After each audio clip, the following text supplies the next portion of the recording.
Hi hello ನಮಸ್ತೆ friends, welcome back to my channel Nagaveni kitchens and ವ್ಲಾಗ್ಸ್ಗೆ. ಇವತ್ತಿನ video ಬಂದು ಲಕ್ಷ್ಮಿಗೆ, ದೀಪಾವಳಿಗೆ, ವರಮಹಾಲಕ್ಷ್ಮಿಗೆ ಯಾವ ರೀತಿ ಸೀರೆ ಡೆಕೋರೇಷನ್ ಮಾಡೋದು ಅಂತ ಹೇಳ್ಕೊಡ್ತೀನಿ. ಒಂದು ಸೀರೆ ಉಡುಪೋದ್ರಿಂದ ಒಂದೊಂದೇ ನೀರಿಗೆಗಳನ್ನಾಗಿ ಎರಡೂ ಕಡೆ ನೀಟಾಗಿ ಹಿಡ್ಕೊಂಡು ಸ್ಟೆಪ್ ಬೈ ಸ್ಟೆಪ್ ನೀರಿಗೆಗಳನ್ನು ಮಾಡ್ತಾ ಹೋಗಬೇಕಾಗುತ್ತೆ ಫ್ರೆಂಡ್ಸ್.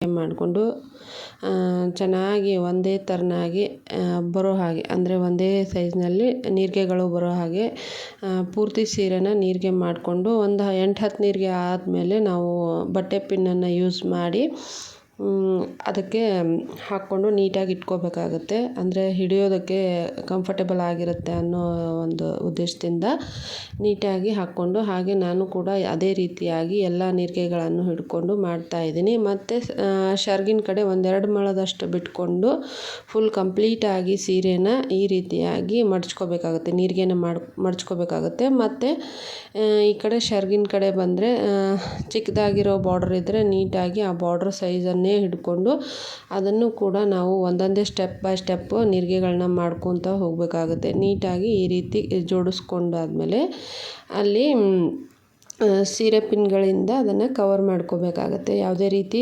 ನೀರಿಗೆಗಳು ಜರಿಯೋದಿಲ್ಲ, ಹಾಗಾಗಿ ನಮಗೂ ಉಡಿಸೋದಕ್ಕೂ ನೀಟಾಗಿರುತ್ತೆ ಅನ್ನೋ ಒಂದು ಉದ್ದೇಶದಿಂದ ಪಿನ್ಗಳನ್ನು ಹಾಕ್ಕೊಂಡಿದ್ದೀನಿ. ಇಲ್ಲಿ ನಾನು ಒಂದು ಡಬ್ಬಿನ ಬಳಸ್ತಾ ಇದ್ದೀನಿ.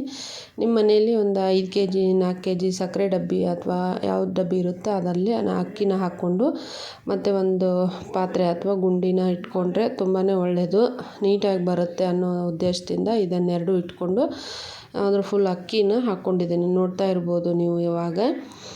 ಈ ಕಡೆ ಒಂದು ತಾಮ್ರದ ಬಿಂದಿಗೆನ ಇಟ್ಕೊಂಡು ಅದಕ್ಕೊಂದು ಕೋಲನ್ನು ಗಟ್ಟಿಯಾಗಿ ಉಲ್ಲನ್ನಿಂದ ಕಟ್ಕೊಂಡಿದ್ದೀನಿ.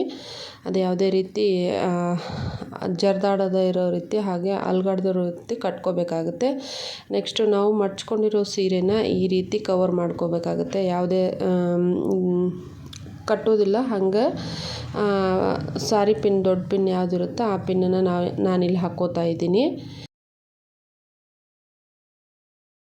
ನಿಮಗೆ ಅನುಕೂಲ ಆಗೋ ರೀತಿಯಾಗಿ ಪಿನ್ನನ್ನು ಹಾಕೋಬೇಕಾಗುತ್ತೆ. ಹಾಗೆ ನಾನು ಕೂಡ ಇಲ್ಲಿ ಪಿನ್ ಹಾಕ್ಕೋತಾ ಇದ್ದೀನಿ. ಇಲ್ಲಿ ಪಿನ್ನನ್ನು ಹಾಕ್ಕೋತಾ ಇದ್ದೀನಿ. ಈಗ ಬಟ್ಟೆ ಕ್ಲಿಪ್ಪನ್ನು ತೊಗೊಂಡು ನೀಟಾಗಿ ನೀರಿಗೆಗಳನ್ನು ಜೋಡಿಸ್ಕೋಬೇಕಾಗುತ್ತೆ. ನೋಡ್ತಾ ಇದ್ದೀರಲ್ಲ, ನೀರಿಗೆಗಳು ನೀಟಾಗಿ ಬಂದಿದೆ. ಒಳಗಡೆ ಪದರು ಯಾವ ರೀತಿ ನಾವು ಆ ಕಡೆ ಈ ಕಡೆ ಪದರಿಂದ ಏನು ಪದರುಗಳಿರುತ್ತಲ್ಲ ಅಲ್ಲೊಂದು ಪಿನ್ನನ್ನು ಹಾಕ್ಕೊಂಡು ಜೋಡಿಸ್ಕೋಬೇಕಾಗುತ್ತೆ. ಅಂದರೆ ಮಿಡಲ್ ಯಾವುದೇ ಗ್ಯಾಪ್ ಬರೋದಿಲ್ಲ. ಆ ರೀತಿಯಾಗಿ ಜೋಡಿಸ್ಕೊಳ್ಳೋದ್ರಿಂದ ನೀರಿಗೆಗಳು ನೀಟಾಗಿ ಚೆನ್ನಾಗಿ ಗುತ್ತಾಗಿ, ಅಂದರೆ ಹೊಂದಿಕೆಲೆ ಕಾಣಿಸುತ್ತೆ. ಮತ್ತು ನಾನು ಕಟ್ಕೊಂಡಿರುವಂಥ ಕೋಲ್ಗೆ ಈ ರೀತಿ ಶರ್ಗನ್ನು ಹಾಕ್ಕೋತಾ ಇದ್ದೀನಿ. ಬೇಗನೆ ಮಾಡ್ಕೋಬೋದು, ಸುಲಭವಾಗಿಯೂ ಇರುತ್ತೆ ಮತ್ತು ಈಸಿಯಾಗಿ ಮಾಡ್ಕೋಬೋದು ಈ ಒಂದು ಸ್ಯಾರಿ ಡೆಕೋರೇಷನನ್ನು.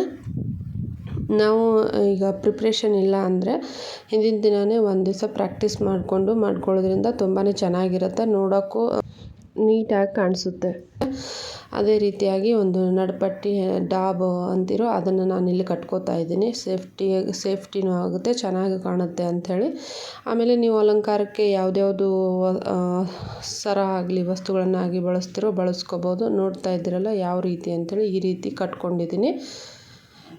ಈ ಒಂದು ವಿಡಿಯೋ ಇಷ್ಟ ಆದಲ್ಲಿ ಲೈಕ್ ಮಾಡಿ, ಶೇರ್ ಮಾಡಿ, ಕಮೆಂಟ್ ಮಾಡಿ, ಪ್ಲೀಸ್ ಸಬ್ಸ್ಕ್ರೈಬ್ ಮಾಡಿ.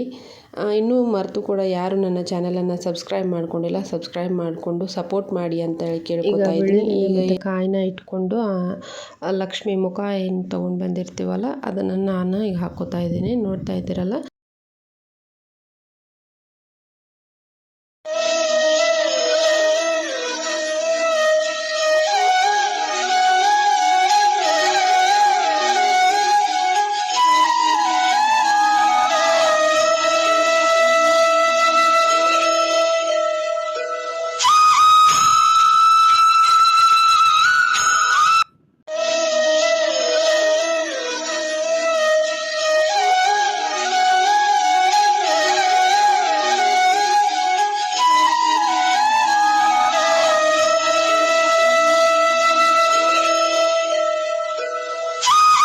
ಹೇಗನ್ನಿಸ್ತು ಅಂತ ಹೇಳಿ ಕಮೆಂಟ್ ಮೂಲಕ ತಿಳಿಸಿ. ಇಲ್ಲಿವರೆಗೂ ನನ್ನ ವಿಡಿಯೋನ ಸ್ಕಿಪ್ ಮಾಡದೆ ನೋಡಿದ್ದಕ್ಕೆ ತುಂಬ ಧನ್ಯವಾದಗಳು.